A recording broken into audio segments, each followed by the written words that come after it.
We are ready for the main event. This man, Ricky Johnson, is ready to prove he's number one this year. Earlier, I was out in the pits to find out if Ricky can be beaten tonight, and these are some of the riders that I talked to. This is on the line tonight. Jeff Ward trying to hold on to that number one plate. 15-point lead Johnson has over Ward going in the night, and I guess I hate to ask this question, but can he be stopped tonight?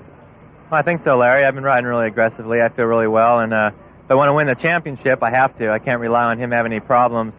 I got to go out and just, make my own destiny, win the race, and then wherever he falls, falls. And 15 points is a lot to make up with 2 races left, and with the competition the way it is, we're getting first and second, so there's not much of a gap there to make points up. Can Johnson be stopped? Yeah, I think so. Everybody's beatable, and I think sooner or later, all of the riders out there are going to get sick and tired of getting beaten by him every weekend, and I think he's beatable, and I wouldn't be out here if he wasn't. We've asked the question every race, can Johnson be stopped? Now tonight it's for the championship. He could wrap up the championship tonight. Do you think Johnson can be stopped? I think he can be stopped. It's going to take a lot of good riding by myself and Jeff Ward, and maybe a mishap or some bad luck on Rick's part. He's got a pretty good lead, and I'm sure he'll be riding real smart. And for Team Kawasaki, I hope he does get stopped. You're moving up to the 250 bikes. Can you stop Johnson, or who will be able to stop Johnson? I think there's a number of young up-and-coming riders. One hopefully is myself. That'll be able to stop him here in the near future. He's been winning a lot of races for the past 3 years, but you can only stay on top for so long, and I think it's time for someone else to be on top. Somebody hungry. Yeah, this year's been really coming along really good for me, and I hope to take Johnson's place here next year, maybe. Can Johnson be stopped? I'm not really sure. I think if he gets a bad start and say a couple of the fast guys get out, maybe, but I think if he gets a good start and 20 laps in a main event, I think he's going to be pretty hard to be beat. The question is, can you be stopped tonight? How do you feel? This is it. This is for all the marbles tonight. You can win the championship. Well, I don't think it's possible for me to win the championship, but it's definitely possible for me to make 3 more points on Jeff Ward. So my attitude going into this race is just to win. I won here last year, but I lost my championship. So as far as the people know, I was a Supercross champion, and they'll be cheering for me, at least my fans. So I'm looking forward to it. So the stage is set for the main event here at the Meadowlands Supercross in New Jersey. The riders to watch: Holland looked good in his heat, Brock Glover, Jeffrey Lees, Jeff Matiasevich, Ricky Johnson, and Ron the Machine Lechien. And here we go. The key drops, they rocket down the line. The best riders in the world, looks to be Holland in the middle of the pack, taking the lead. It is Holland in front. Duboc now goes to the outside. And Holland comes back and goes out in front, launching himself over the jump. George Holland, Team Honda, out in front. A couple riders look to have a problem with the hay bale back there in the middle of the pack. Now the field stretching out. Here is Holland. There's Duboc. But it is George Holland's race at this point. Anything can happen in the main. Wardy did not start. Through the tunnel, Duboc right on the back tire on that Privateer Yamaha support ride. Lechien back in the middle of the pack, and where is Johnson? That's the question. Where is Ricky Johnson? Traditionally not a good starter. Holland has seemed to got a new lease on life after his battle earlier with Ward in the heat race. And he's setting a very strong pace. Duboc going wide on the turn, but it's Holland out in front. Notice, no theatrics, no showboating by Holland. He's serious. He wants to win his first Supercross ever. There's Johnson in 4th spot, number 2. Lechien bounces into 2nd spot like a human pogo stick. Duboc goes to 3rd, and Johnson goes to 4th, and you can bet that Johnson will start to move up. Holland, Lechien, Duboc, Johnson, 1, 2, 3, 4. George Holland, newly married the end of last year out of Kerman, California, a quieter rider you'll never find. And there's Lechien on the inside. And Lechien goes to the inside on a beautiful pass, and Holland comes back. It is Holland and Lechien over the jump. Side by side, handlebar to handlebar. Lechien stops Holland, and Johnson goes by in a second. Whoa, Nelly! It is Lechien in front, Kawasaki, and Johnson on his back tire. And Holland is running 3rd, and suddenly the cast has changed, and it's Lechien on the green Kawasaki in front with Johnson on his back tire. Lechien went by Holland slicker than a mayonnaise sandwich. Beautiful pass. And now it is Johnson's turn to stalk Lechien. But Johnson goes by. Lechien goes back in front. Johnson tried to go by on the outside. Lechien blocked him beautifully. And Lechien goes down. And that's what happens when somebody like Ricky Johnson puts up pressure on you. Lechien went down faster than anybody I've seen in Supercross. The front wheel washed out and he slammed into the ground. And it is Ricky Johnson in front. The main event at the Meadowlands Supercross, East Rutherford, New Jersey. Ricky Johnson in front. Is that the way it's going to end? There's Lechien. Let's take a look back at that crash at Lechien. Feeling the pressure of Johnson, the front wheel starts going down. He tries to save it, and the back wheel then slides out, and Lechien is down. He's down faster than a Mike Tyson opponent. So Ricky Johnson in front here, the Meadowlands, number 2. And there's Holland now trying to move up into second spot. Looking strong. Holland in second spot. He is chasing his teammate Ricky Johnson. So George Holland playing a bridesmaid's role tonight here for Ricky Johnson.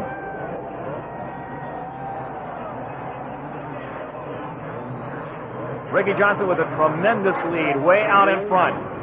The question, can anybody get by George Holland for second? There's Schmidt, 19, trying to move up. But right now it's Ricky Johnson's race here. Whoa! Wait a minute! Johnson faltered there and Holland comes up behind him. What happened to Johnson? He didn't go down, but he stalled the bike. And Holland is going to take the lead! As the Honda mechanics are pulling their hair off, they got their two superstars battling each other. And Holland almost tries to stuff Johnson into the tunnel. Wait a minute here, folks. Holland is in front and Johnson's saying this is not supposed to happen. And remember that Holland is riding with a badly injured shoulder, and he's right in the middle of contention for that 125 national title, as Myers told you earlier. Johnson moves Holland to the outside and goes by him. Johnson in front, but Holland is dogging him, putting the pressure on Ricky Johnson. And Johnson's not used to this, especially from his teaming. Now Johnson starts to pull away. Holland in second spot. George Holland from Kerman, California, Northern California farming community outside Sacramento. But it's Ricky Johnson's show at this point. Johnson knows that he's got to finish and finish strong, and he will take the number 1 plate with Ward not starting the main. But if Johnson does not win and Ward can come back at Los Angeles, then the Supercross Championship is still up for grabs, and Johnson doesn't want to have to go back to LA and win it. So Ricky Johnson is faced with a dilemma. He's got to ride a strong race, but also a conservative race. He saw what happened to Ward in a freak accident in his seat, apparently a broken ankle. So George Holland in second spot. There's Matasevich, 201 in third, and behind him, Johnny O'Mara, the O-Show, in fourth spot. And the pressure is on. Johnson is way out in front. The battle right now is for second spot. And if something happens to Johnson, any one of these 4 riders could win it. George Holland, number 3, nursing a badly bruised shoulder, an injured shoulder, in second spot. Matasevich behind him. Johnny O'Mara behind him. And Lease moving up through the pack. Don't discount Lease. And there's Johnny O'Mara, and there comes Lease.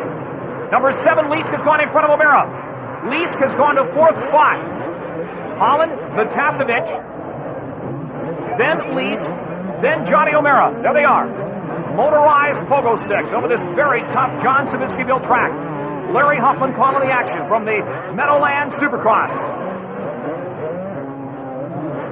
Holland has got to be getting sore now. That shoulder has got to be throbbing, taking a tremendous beating. There's Matasevich, almost goes over backwards. Matasevich, a good young rider. I believe he's 18 years old now, just turned 18, and he's got the pressure of Jeff Lease behind him, the young Australian national champion. There goes Lease. He's got Matasevich. So Lease has gone to third, Matasevich fourth, and here's Johnny O'Mara. O'Mara goes in front of Matasevich, and suddenly Matasevich goes from third to fifth.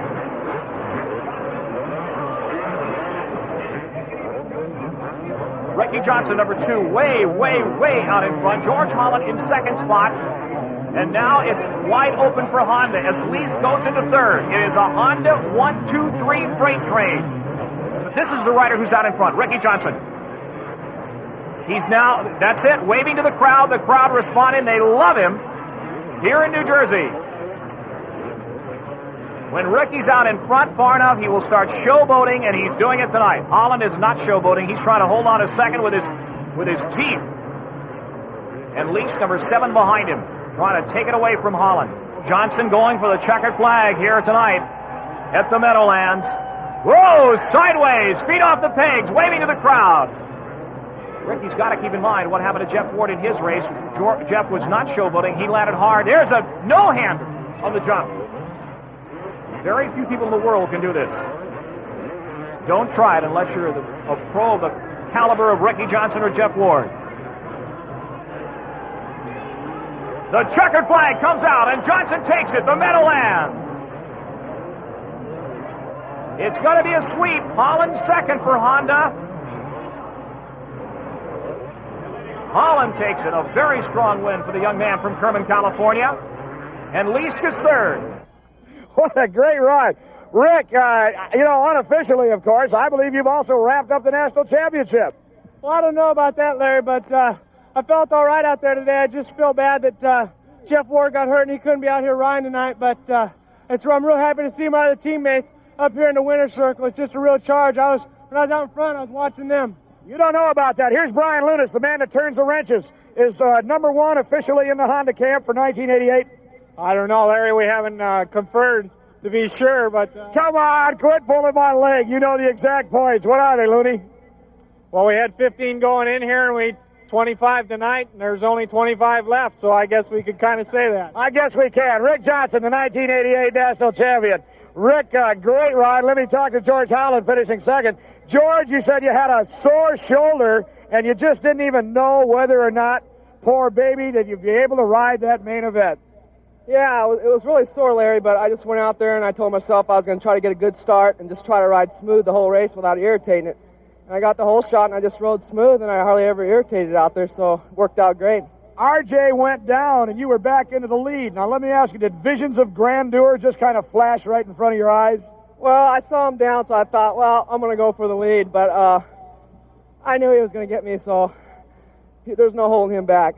You did the right thing. That's true. Okay, let me slide on over here and talk to the Australian national champion that finished in number 3 spot. And Jeff Leask, ladies and gentlemen, he came from a long way to get here, Australia, but from a long way back in the pack. Not one of your best starts, but a great ride, Jeff.